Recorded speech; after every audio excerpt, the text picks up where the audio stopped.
guys, I'm Alicia, Camacho, and welcome to this week's episode. The world is under a massive quarantine. It may be scary, but hopefully this will all work out and everything can go back to normal. But hopefully we can learn some things from this whole experience that humanity is experiencing right now.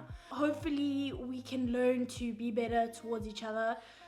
We can be better prepared for any future pandemics. We can just learn what it means to really care for one another, right? This isn't the first time that the world has seen a major pandemic. I mean, in 2002 to 2003, the bird flu pandemic, and then from 2009 to 2010, we had the swine flu. In 2012, we had a MERS outbreak. And in 2014 to 2016, we had a major Ebola crisis. And now in 2019 and 2020, we have a novel coronavirus outbreak. It's been a trying time for a lot of countries. There are a lot of countries who are suffering at the moment and doing their best to try and keep people alive. They've asked us, the people, the population, to do our bit to ensure that we are all safe and we don't spread this virus. Now, a lot of people don't seem to take this seriously. A lot of people are still going out, they're still going to big gatherings, they're still partying. And listen, like, no one's saying you can't party, but like, you really won't die if you don't go to a party. Just stay at home, you know? You're not only just protecting yourself, and which is important, but you're protecting the most vulnerable in our communities, such as old people, children, people with chronic illnesses, people with infections or diseases that they cannot control and affect their immune system. So it's not just about us, it's about everybody. We are facing something that doesn't just affect someone in another country. No, it's about your neighbors, it's about yourself, it's about your family, it's about your community, it's about schools, it's about workplaces, it's about people in every situation, because we may not have realized it before, but we're super connected, okay? Even if you're just going to the stores, you're coming into contact with people, and you don't know what life is like for the person who's standing in the same grocery queue as you. We're actually getting an idea of how much we actually affect each other's lives. We may not see it, but now we're seeing it because of how fast this virus is spreading, of how easily it spreads. We're being told to not touch our faces, we're being told to wash our hands all the time, we're being told to stay at home, and all of these are valid. And the reason why we're doing this is because there are people in our communities, in the workspaces, that cannot stay at home, that have to continue to work in order to ensure that we can still sort of maintain a certain lifestyle. I'm talking about our doctors, I'm talking about our nurses, I'm talking about emergency services, I'm talking about people who are working in the laboratories trying to get a vaccine for us. I'm talking about people working in supermarkets to ensure that because there are people out there who are stockpiling, that there's still stuff on the shelf for people who can't afford to stockpile. And there are people who are just in emergency services, like the police officers and the firefighters, the paramedics, okay? These are all people that cannot stay away, that are part of the workforce, that are still trying to keep our economies going to ensure that we don't completely collapse. So it's not about, oh, we don't want you to party. It's like, no, we need to protect those who cannot stay away so that we can minimize the casualties and the effects of the coronavirus. While we have seen major plagues before, I don't think we've dealt with a plague situation like we're dealing with today. Yes, there were bigger plagues that caused far bigger casualties, like the Black Plague, for instance. The novel coronavirus, I think, has been hyped up because of how connected we are. We're getting most of our information online and through the TV via the news, and although they have been trying to keep us informed, they've been trying to let us know of every situation, every minute of what is happening during this time, I think a lot of it has caused the panic that we've been seeing. I think a lot of it has caused the stockpiling and the toilet paper wars, and just generally causing people to freak out. And while they're giving us the numbers and the stats of how many people are alive, how many people have contracted the virus, how many people are waiting to know their results, they're talking about shortages and hospitals not being prepared and freaking people out. And it's all very well to let people know what's going on, but it's also important to know that when you're telling people that hospitals are not prepared and that there's no masks and that people are buying out whole stores, it doesn't send a great message to the general population, because most people are going to panic during this time. Most people are going to be selfish. Unfortunately, that is a side effect to humanity. As much as what we like to unite under a lot of circumstances, a lot of the times people do stupid things like stockpile.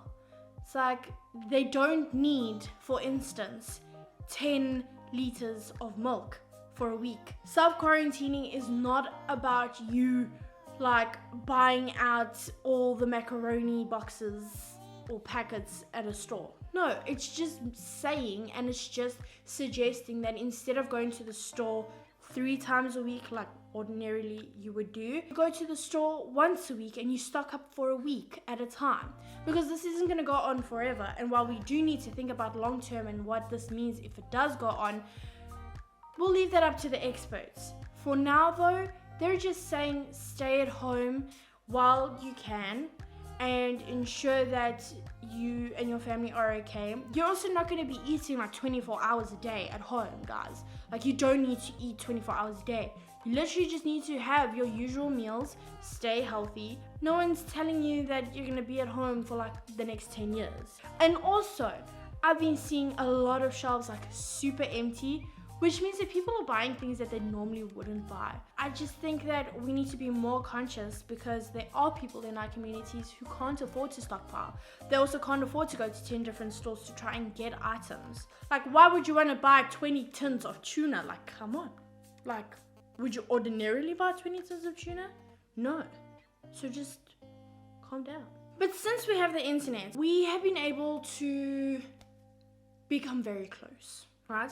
Yes, we are all in self-quarantine and we're making sure that we don't go out and be in contact socially with people. A lot of people have found it difficult to do that, because ultimately humans are social creatures. We are people, we are creatures that need to communicate with others. We need to spend time with other human beings. But the internet has allowed us to stay in contact with one another, and it's allowed us to do so many other things. First of all, the internet's got a lot of jokes, and we know this, and sometimes we need jokes. This is a very serious situation, and what better way to diffuse the tension and to let people just feel a little bit normal than to share memes and jokes on the internet, trying to make each other feel better. Because it doesn't help that you're in constant fear, because fear just breeds so many other things that could make the situation worse. I feel like the jokes that we're seeing and the jokes that we're making just shows how humanity is all relating to the situation, and how we are there for each other in this way that is very unconventional but very, very necessary. We're also finding that schools and universities and workplaces are going online, and I think this is going to pave such an important way towards our future. We are living in a digital age right now, but yet we still do a lot of things ourselves. We still go into work because it's necessary. But for the first time ever, we are seeing how we could possibly have a future where we do everything online. This is the first time, and it's the first major step towards learning what we need to improve, how we need to improve, how we can help people become more technologically efficient, and it's gonna definitely have an impact on what we develop in the coming future. So we're definitely changing the course of history. Right now we are living in a literal moment of history, and every moment that we're going through and experiencing is being recorded. Our future generations are going to see how we are living right now. They're going to read back on the coronavirus, COVID-19, and they're gonna be like, wow, this is how they handled it. That's so weird. And do we really want to go down in history as being selfish, crazed people who have to stockpile and fight about toilet paper? No, we don't want to be those people. We want to be the kind of people that goes down in history that made important decisions and learned important lessons and managed to come out of this winning. For the first time ever, humans are being forced to do nothing. Now, I know a lot of people are not able to do that because they have to continue to work. 2019 saw the world going through a major climate crisis. I think nature has literally forced humans to just stay in. There's no traffic, for instance. Tourism has been brought to a complete halt, with places being closed down, countries being in states of emergency. Everywhere that would normally be flooded with tourists is now completely empty and deserted. It's a way that the earth is just telling us to just catch a breath. Take a moment and truly analyze who we are, what we want out of life, how we can be better humans towards each other, and how we can take better care of the earth. I think the earth needed a bit of a break, and it's finally getting one. And even though everybody's scared, I think it's a great opportunity for us to just self-reflect. During this time, a lot of people, even though you can't meet up socially, a lot of people are phoning their friends, checking in. Normally we use the excuse that we're too busy, or we're always got like some event going on, or work is driving us crazy. We can't check in on our friends all the time. We can actually talk to people and find out how they're doing, because a lot of people are struggling. It's an important moment for us to check in on one another and make sure that we're doing okay, and to let people know that they're not alone and we're in this together. This is a serious moment in all of our lives where we have to take everything that the health experts say seriously, and we need to adhere to the suggestions that they give us. What do we truly owe each other? Because at the end of the day, we all call this planet home. We all belong here, we all have our places here, we all have our families here, and we all have a future here. We need to thank God every day for a new opportunity to not only live for ourselves, but live in service of others. We need to change the way that we look at how the world works, because we've been living a very selfish life. We've been living this rat race of me, but now is a moment that we see how we truly affect one another's lives. And so when all of this is done and we're looking back on this, how do we move forward with the mindset to help each other? Because I think out of all of this, that's one of the most important things that we can take away, is how do we live lives to help others. Most importantly out of all of this, because the news can play their Game of Thrones style dramatic music and have serious faces 24/7, and no matter what, people will still not listen to them. So I'm hoping that this encourages you. I'm hoping that you can encourage others to stay at home. If you are in a position to help the elderly, instead of them having to go to the shops, you can go do the grocery shopping for them. Most elderly people feel like they're not important, and it's up to us to let them know that they are important, that they are worth caring for, and ensuring that, you know, their lives are as valuable as yours and mine. It's a scary situation for a lot of people, and so by being kind and doing our part, we are making life a whole lot easier for a whole lot of people. If anybody is afraid or scared, reach out to people you can talk to, have a conversation with someone, talk out your fears, and you're gonna be okay, and there's no reason to panic. If you want to follow me on my social media, you can follow me at Alicia Camacho _official. You can like, share, and subscribe to my channel and like this video. And finally, remember, you are awesome, you are great, and you are loved. Everything's gonna be okay.